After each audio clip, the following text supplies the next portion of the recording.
Our public health team are working so hard and so fast to get ahead of this outbreak. Our contact tracers are chasing down every single lead. Our incredible nurses and pathology staff are testing thousands and thousands of Victorians. And all Victorians and all Victorian businesses are again rising up to the challenge of this latest outbreak. So that does mean for Victorian businesses keeping their doors shut to keep all Victorians safe, and I want to thank them. I also want to acknowledge, as I have a number of times over the last week, this is particularly devastating for Victorian businesses, and we are aware of that, and that is why we're committed to deliver a business support package to help them get through this very difficult time during our 7-day circuit breaker.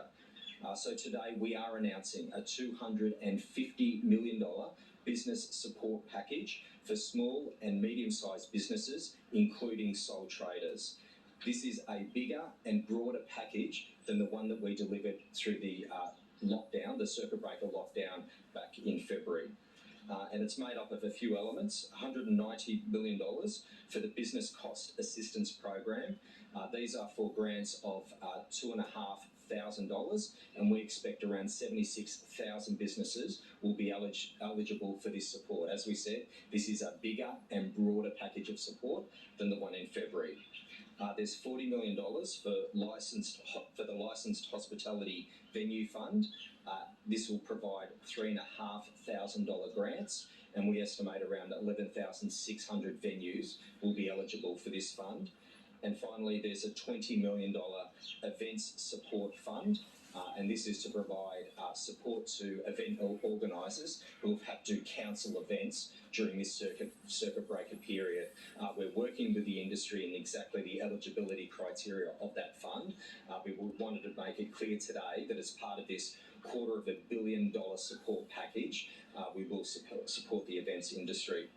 So this is $250 million of practical, tangible financial assistance. It's what we're committed to do, and I want to thank the Treasurer to talk in further detail about the package and indeed the engagement that we've had. I've spoken to the Prime Minister, the Treasurer spoke to the Federal Treasurer on a number of occasions, but to speak to this package and our advocacy for all Victorian workers, I'll hand over now to the Treasurer, and then after Tim, we'll hear from Jerome. Thanks, Acting Premier, and I suppose I'd start off by saying that the Acting Premier is much more reserved in his language than I will be around the federal government's position on this. It is totally unsustainable. Essentially what the Commonwealth are saying, apart from all the rallying cries we hear, apart from all the speeches of encouragement and support, workers need tangible support from the Commonwealth, just as they're getting from this government. $250 million of assistance is going direct to business. Interestingly, the Andrews Labor government is putting $250 million, the biggest single pro rata allocation of any support fund this government or any other government has put in place. Now, you'll hear a lot from the federal government about the need for us to work in partnership. Well, they're not a silent partner. They like making speeches. I'll tell you what they're not. They're not a tangible partner. We need them to step up to the plate. Workers need them. The community needs them. Treasury anticipate that the economic cost of this event will be about $700 million. This government, 1/7 of the Victorian economy, is contributing $250 million to assist businesses see their way through. What we needed was the Commonwealth to make at least a comparable offer of support to working people. Now remember, only yesterday we heard representatives of the federal government saying that they were the party for the workers. Well, nice words. It would be really good if the self-styled party of the workers actually did some work for working people and provided them with the assistance that they need indeed, that they require. I am angry and I'm disappointed. I'm disappointed because whilst all the language talks about a partnership, it delivers nothing in real terms for the people who need it most. They like to pride themselves on being the party of the forgotten people. Well, the people they seem to have forgotten is Victorians, and in particular Victorian workers. So far as this government is concerned, each and every day that we've had to deal with the trepidations of the pandemic, we've been able to count on the support of the Victorian people. Single-handedly and with focus and dedication, they've devoted themselves to keeping the nation safe. They've devoted themselves to an effort that is essentially not of their making, not something that they have encouraged in terms of wanting to go back into these sort of enormous privations, but they've done it willingly for the nation. And indeed, if this pandemic were to seep out of this state, as it did out of a South Australian hotel, well, of course, the cost to the nation would be incalculable. We need to get on and deliver the things that we should be doing in partnership. And the first and most important thing I say the Commonwealth should be doing is putting the interests of people first. Certainly from our perspective, this package is quite profound. $250.7 million to support small and medium businesses. This is a broader package in terms of its scope. It will also include sole traders who've been impacted by the circuit breaker action. $190 million will go to a business cost assistance program, providing $2,500 grants to small and medium businesses. Some 76,000 businesses will receive this support with payrolls up to $10 million. Basically, the test will be, have they been able to operate during the circuit breaker, or alternatively, have they been able to operate online? So if the business is closed, if they haven't been able to provide an online service, they will be eligible for these entitlements. There's $40.7 million for the Licensed Hospitality Venue Fund, $3,500 to support up to 11,600 businesses, restaurants, pubs, hospitality venues, helping them with paying rent and wages, and of course replenishing perishable stock. And as the acting Premier indicated, $20 million will go to an events support fund to assist those targeted businesses who've seen events cancelled during the circuit breaker restrictions, and they've been doing it tough. So certainly from our perspective, the biggest single package on a pro rata basis that this state or any state has provided. I might also make the point that the test and isolate payments that we make are now coming in at $2 million a day, and this is a contribution, a payment that the government is proud to make, because we're proud of the effort that Victorians are making during this very difficult time. What I would like to have is a real partnership with the Commonwealth. 4 to 5 times over the last 3 or 4 days, I've had conversations with the Federal Treasurer, urging them to make some contribution. Even got to the point where I said, even make it a piecemeal one so that we can pretend that you're doing something tangible when in your intent and in your efforts you're not. But the Commonwealth's view is that if these are short-term circuit breakers, then the states should pay for them. Well, we're paying very substantially, and I don't think that working people should be paying. If you think about the additional contribution that the state of Victoria has made in the November budget, and of course in the recent May budget, you will find about $75 billion of increased effort. That increased effort has kept Victorians safe, it's fired our economy, but ultimately our success will be defined by how we work together and how we deal with the challenges that confront us. And really, it's about time the Commonwealth stopped with the words, stopped with the empty gestures, the rallying speeches with nothing behind them. This idea that we're working hand in glove when they never put their hand in their pocket is nothing short of a disgrace. Thank you. All right, good morning. Just a quick update on where we are on the management of the overall response, and then the Acting Premier Treasurer, I'll be pleased to take any questions. As the Acting Premier said, we do have an active case now in aged care. At this point in time, we do not have an acquisition course for that case, so this is of an utmost priority for us to do as much work around this as we can over the coming hours. I can confirm, and I'm really pleased to confirm, that the case involved, the staff member involved, presented immediately for testing as soon as she had symptoms on Friday. That is so important. We have identified her infectious periods potentially being Wednesday and Thursday of this week, the 26th and 27th of May, and of course we're now putting in place our full response, working very closely not only with our colleagues in the Commonwealth, but particularly our local public health teams in Western Health. We know, of course, that families who will have residents in this particular aged care facility will be particularly concerned. We'll be working very closely with them. My understanding is that our care, who operates this particular aged care facility, has already been in contact with the families to address them, to set out what steps they'll be taking. We learned about this positive case late last night. Within the hour, we had the operational command team set up and running across a whole number of agencies to establish the situation, to put controls in place within that particular aged care facility, and to surge the additional testing work that we're doing right now. This particular aged care facility has gone into further lockdown.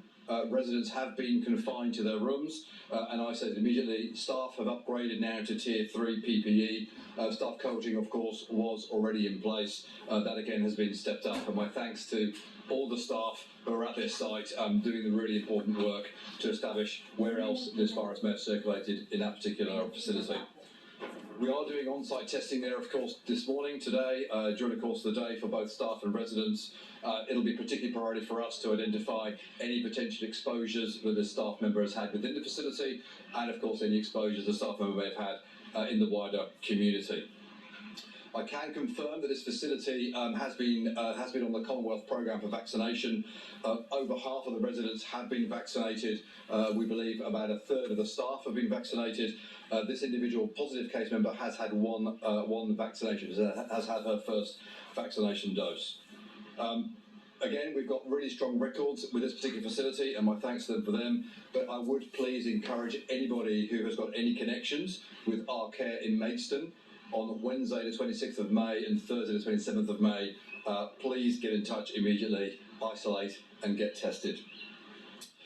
Yesterday we updated on the other lines of inquiry that we're continuing with, and I'll provide a brief update on those again now. As the Acting Premier said, we now have over 4,000 primary close contacts across the City of Whittlesea outbreak and the Port of Melbourne outbreak. Over 3,000 of those 4,000 people have already returned a negative test result. That's a significant step up from yesterday. Again, it's encouraging to see people coming forward to get tested and to see those negative results coming in against the primary close contacts. We are, of course, continuing to work with those remaining people to get their negative results in. All those 4,000 primary close contacts will continue to isolate for their 14-day period.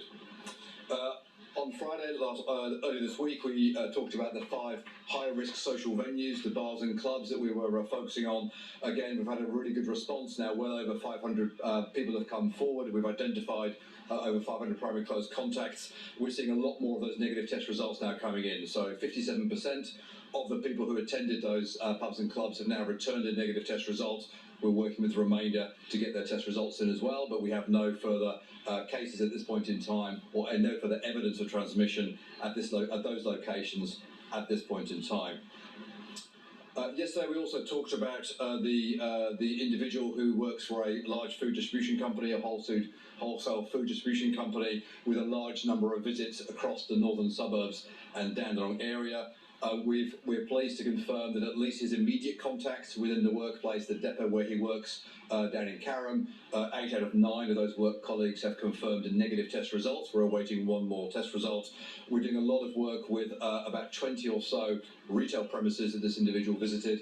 Again, my thanks to all those retail premises. I know it's challenging to be asked to close at short notice, to do the deep cleans and to get all the staff tested and isolate for 14 days. My thanks to their huge collaboration for doing so, and we'll continue to work with them over the coming days to establish whether there's been any other transmission at those locations. Again, please, I would ask anybody listening to this or through our colleagues in the media, if you've been to those exposure sites, they are a really important line of inquiry for us. We're really keen to establish anybody else who's been to those premises. We'd like you to get tested and to isolate until we see a negative result come through. Yesterday we also sent around 500,000 text messages, SMS messages to people in these suburbs to advise them of our concerns around some of those exposure sites and encouraging them to test those sites. And again, I think that partly drives that 45,000 testing results number. That's the 4th consecutive day of more than 40,000 test results a day, really encouraging and strong results. My thanks to all those people for coming out and getting tested, and it really helps us to identify where else we're getting to with this virus. The third line of inquiry has been around a positive case we identified yesterday at Mount Ridley College. We have now 700 staff and students who've been asked to isolate and get tested as either Tier 1 or Tier 2 close contacts. We have set up an additional dedicated testing facility for them at our large-scale testing site at the showgrounds. They have dedicated lanes to enable them to come and get tested today, to do that as swiftly as possible so we can identify if we have any other areas of concern at that location. And finally, we've been looking at the positive case we identified yesterday at the display home in Mickleham. We now have 30 primary close contacts identified with that individual. They're all isolating and getting tested, and we're pleased to see the progress we're making on that front. In terms of the new cases today, obviously I've talked at length about the most important of our cases today, the mystery case in the aged care facility, and that will be a real focus for us, of course, in the hours ahead.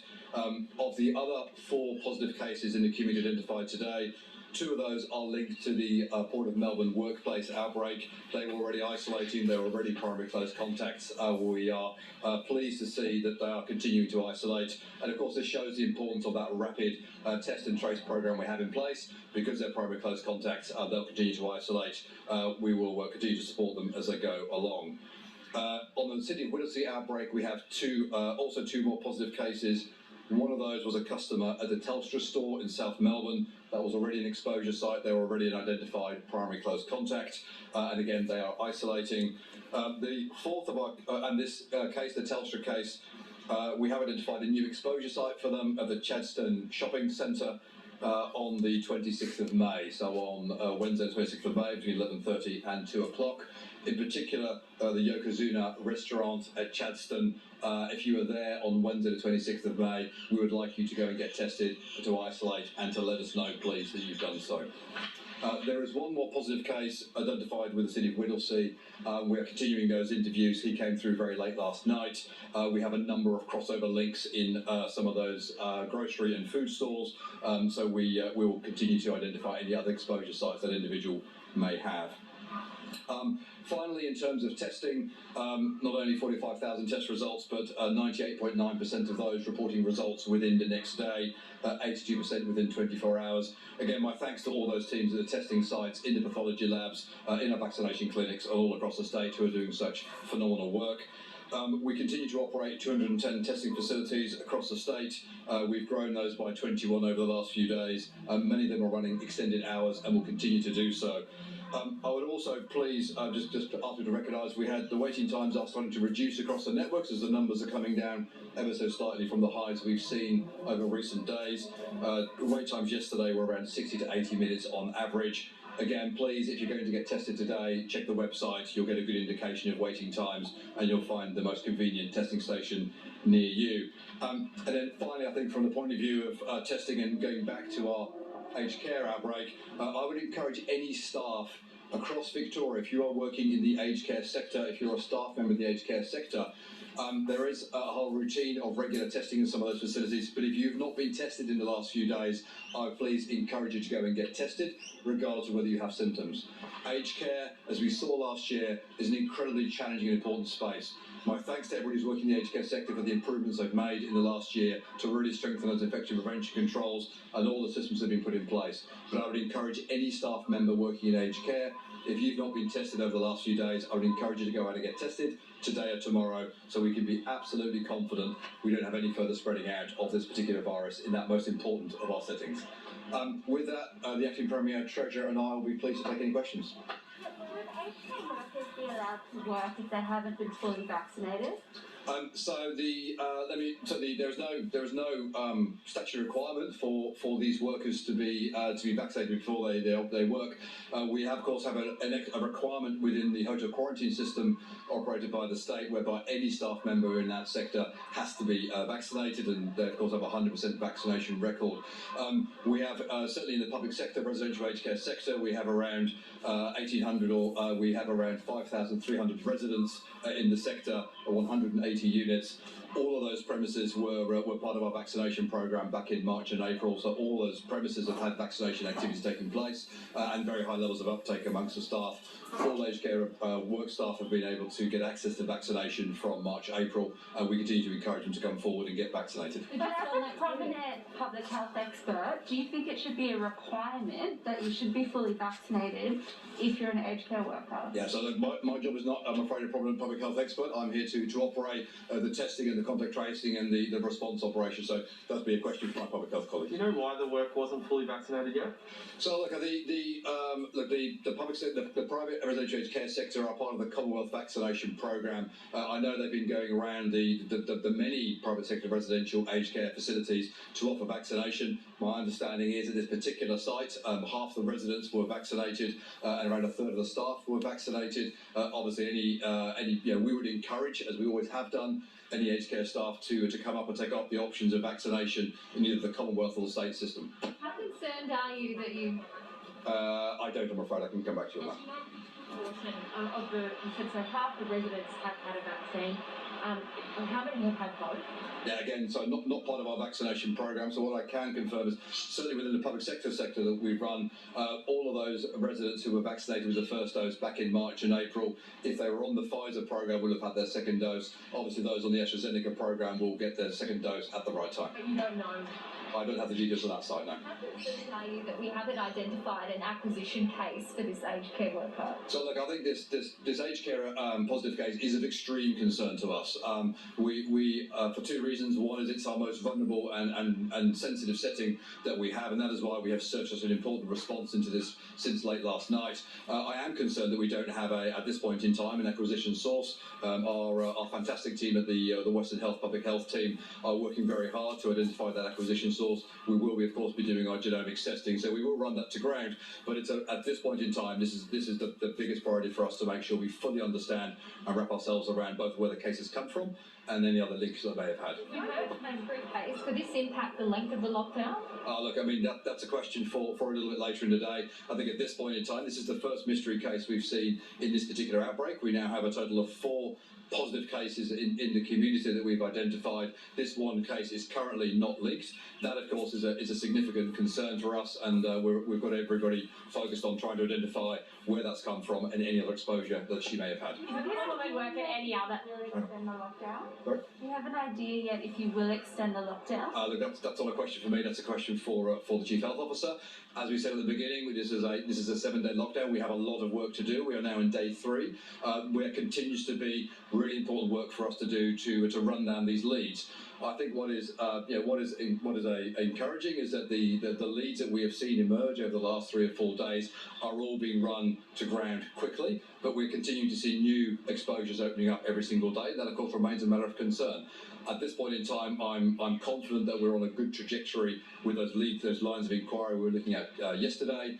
We have a significant amount of work now underway, particularly in the aged care space. We're getting supported by a number of other agencies, and we'll be very keen to understand how that's going to develop over the hours ahead. This is the fact that the worker caught the virus at work in that aged care facility? Look, it's too early to say at this point in time. We are testing everybody else within that facility today.